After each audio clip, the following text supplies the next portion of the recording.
Chak from Daily World, and with me is Kal Korff here today. And I'm going to ask Kal something about Afghanistan and the Heart of Asia conference that's taking place right now in Amritsar. Because Kal has some experience in these matters and he's been dealing with international issues for the last 20-25 years in journalism.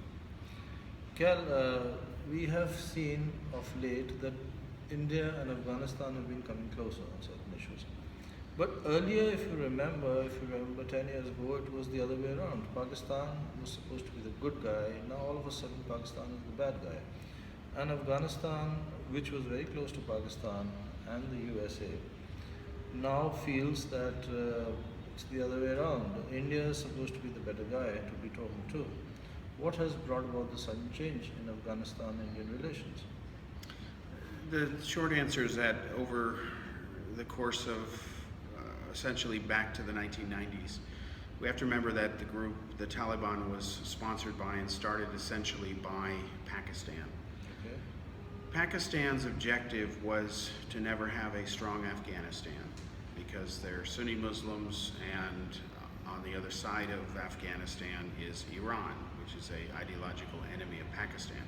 So what Pakistan wanted was their version of what we would call Laban's realm. They wanted room in the West because they had lost territory in the wars that they started against India. So they were using Afghanistan as kind of a buffer zone between Iran and to train militants, including Taliban members, to go ahead and mess with India. So they didn't want a strong, viable state that would end up being a threat to Pakistan. So what happened is, during the presidency of Bill Clinton, the Taliban rose to be the most powerful, and then through a marriage of Mullah Omar's daughter to bin Laden, who was his last wife, they aligned with Al-Qaeda. Bin Laden double-crossed the Taliban leadership, did not tell them about the planned terrorist attacks for 9/11, because the Taliban are not Islamofascists, they're Islamists. Islamists want regional control, where Islamofascists want global control. So Al-Qaeda is a global terrorist organization, so is the Islamic State. Pakistan exploited this dynamic, and unfortunately, the second part of this was American President George Bush. He made a huge mistake, and he was criticized for being the first person to call Musharraf after 9/11. He should have called India. Had he called India, India was willing to go in there and send troops and help fight the Taliban, the whole problem that exists today would be much more manageable. So then we went into Afghanistan, as you know. We did not use enough personnel to secure the border points with Pakistan. Bin Laden got away, and Pakistan hid him for years. During that time, Afghanistan was in political upheaval. Bush refocused the resources to Iraq, which was wrong, and then Afghanistan eventually became more or less a puppet democracy of the United States through Karzai. Karzai was backed by CIA from the beginning. Pakistan continued playing the double game of, oh, give us money to fight terrorism, then they would take half that money and use it to go mess with India. The United States government kept India at arm's distance, which was wrong. And it was only when Barack Obama became president that he started to reach out to India more. But even that was resisted by the long entrenched bureaucracy that mistreated India for all these decades, because we wrongly thought during the Cold War that you guys were just one election away from becoming a Soviet-type state, socialist state, and that was never true. So then what happens is the CIA raid to kill bin Laden happens. Pakistan is busted. They hurt their own cause by being outraged that we did it, rather than just admitting he was there and that they lied the whole time. So basically what you're saying is that Pakistan got exposed as some country that was actually supporting and exporting terrorism. Right, but then Pakistan made his case worse by denying at first that they said we didn't know, and they did know. And having read the former classified report by the internal investigation from Pakistan, the one that was leaked via Al Jazeera, it clearly says that Pakistan did know at all levels. Now, at that point, Obama essentially says, screw you, we're going to cuddle up to India. Ever since that point, the relationship between the United States and Pakistan finally has run a more proper course, meaning we've we've cut our dependency on Pakistan.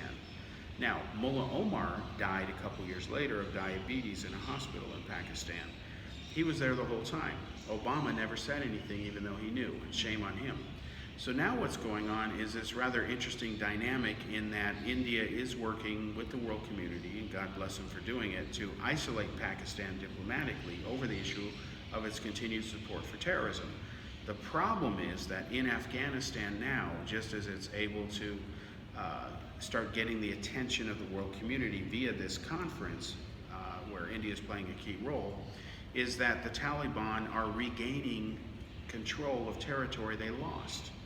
And unless that dynamic is fixed, this is going to be a complete failure. And the key dynamics that have to be addressed, which this conference is not doing, it's not a criticism of the conference specifically, it's an observation of a dynamic that's being avoided that's always been there. And that is that you have a country, Afghanistan, which is kind of in the same problem that Ukraine is. Ukraine is sandwiched between two rivals, Russia and NATO, the United States. Unfortunately, Afghanistan is between Pakistan, with India on the other side of Pakistan, and then Iran. What's ironic about Iran supporting Afghanistan is that they're one of the biggest sponsors of terrorism. And yet they're going against Pakistan, not because they're nice guys, it's because they are not Shia terrorists, they're Sunni terrorists. So the enemy of my enemy is my friend type mentality. So until you get a genuine international effort that wants a strong, independent Afghanistan, where Iran doesn't and Pakistan doesn't, until you cure that fundamental dynamic and genuinely defeat the Taliban and roll back their gains and stamp out the ideology behind the terrorism. Terrorism is a manifestation of a wrong ideology. So it's kind of like you can go after the soldiers, the terrorists, but until you stamp out the Nazi ideology, you're just killing Germans at that point, to use an analogy.